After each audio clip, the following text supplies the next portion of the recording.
At night, they appeared to head back inland to their barracks many miles away.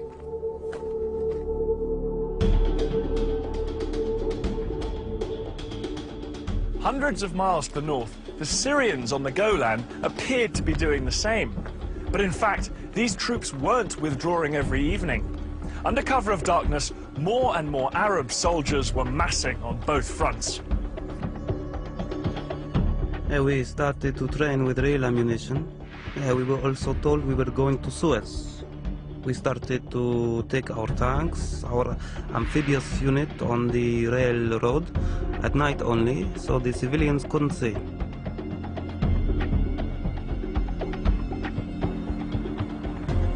Reports of all this Egyptian activity were given to the heads of Israel's military intelligence. There'd been a number of false alarms in the past, and they were convinced that this was just another one. But they were wrong. At 4:30 a.m. on the 6th of October, the day of Yom Kippur, the phone rang at the home of Israel's military chief.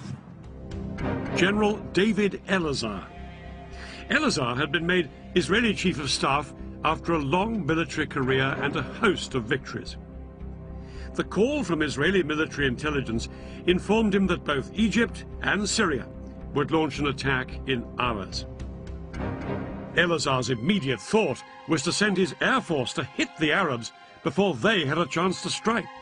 But that decision could only be taken in the halls of power by Israel's politicians, and ultimately that meant one person, Israel's Prime Minister, Golda Meir.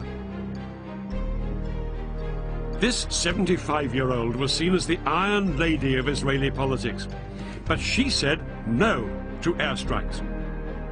She argued that if Israel was to win international support after the Six-Day War, it had to be seen not as the aggressor, but the victim.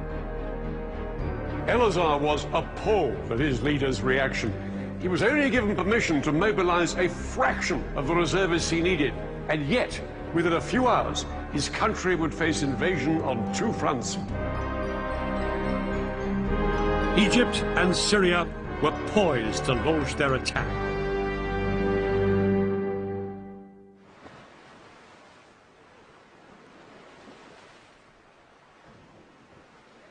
Just before 2 o'clock, the Egyptians put their part of the plan into action.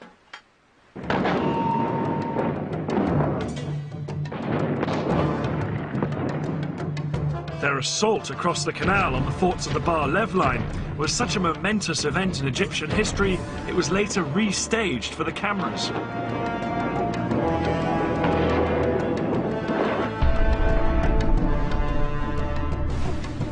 Thousands of Egypt's best-trained commandos crossed the Suez Canal in rubber dinghies. They landed on the east bank in the gaps between the forts of the Bar Lev line. The Egyptian commandos then scrambled up the high sand ramparts. They attached rope ladders to make it easier for the soldiers following on behind them.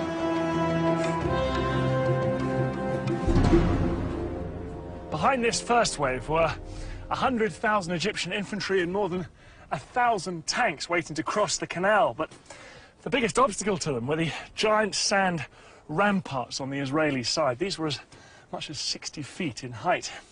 It was impossible for the Egyptian tanks and heavy artillery to climb up and over them.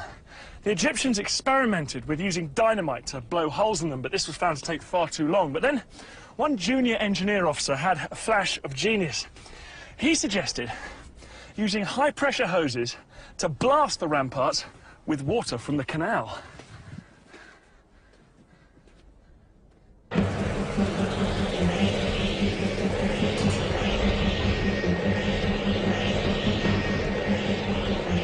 It was an extraordinary idea which would have to work if the entire Egyptian assault was to be a success. 4 hours into the attack, and with fighting raging around them, the Egyptian engineers finally broke through the ramparts, and the first tanks started to pour through. I never believed I would see the day when I was in Sinai. But this was actually Sinai. I looked back at the West Bank and all the green on the other side, and to the east, all I could see is desert. It was good feeling. The eastern bank of the canal now became a battlefield. The Israelis manning the forts sprayed machine gun fire at their Egyptian attackers to try and stem the tide. But within 2 hours, 23,000 of Egypt's infantry were on the east bank and had advanced up to 1 mile into Sinai.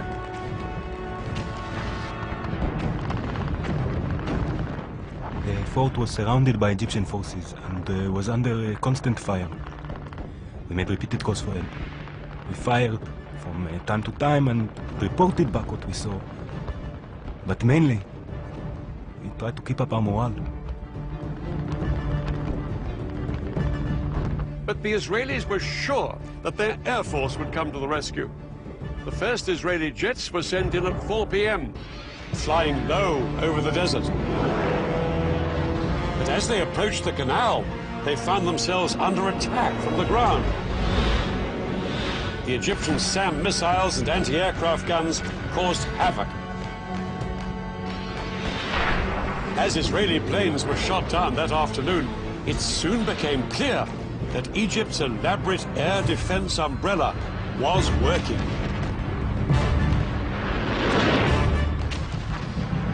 Israel's single greatest weapon, its air force, was virtually powerless to hold back the Egyptian onslaught. The most immediate hope for the Israelis surrounded in the forts were Israeli tanks stationed just a few miles away.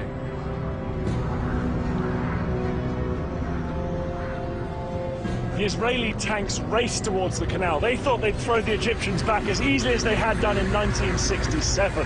But as they got closer, they found themselves coming under attack from a weapon they'd never faced before. The Saga missile. This Soviet-made weapon was specifically designed to punch through the thick metal armor of tanks. Yet it was small enough to be carried onto the battlefield in a backpack. Unlike bigger anti-tank guns, the Saga could be set up in moments. This lightweight piece of kit was made all the more lethal because the missile could be steered onto its target.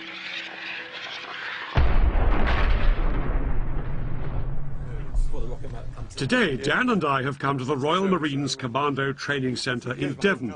We're going to find out why Egyptian foot soldiers found the new generation of anti-tank weapons so useful. A modern-day equivalent of the Saga is called the Javelin. It costs £75,000 to fire one missile, so I'm being shown the ropes on a simulator. Okay, so as you're looking through the eyepiece now, Dave, hopefully you're seeing exactly the same pictures I'm going to see on the computer screen. Yeah. Rather than firing off a real missile, the Javelin trainer uses a laser system. If I hit the target, it will show up on the control panel. Good scan.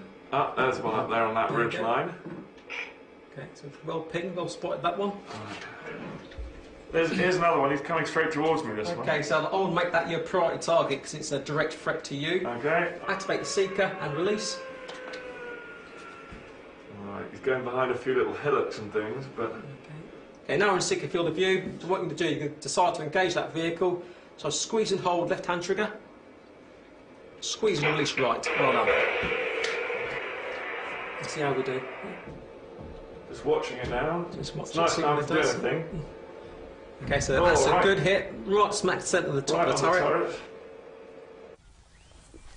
I was ready to take the simulator out into the field. I'm aiming at a real target.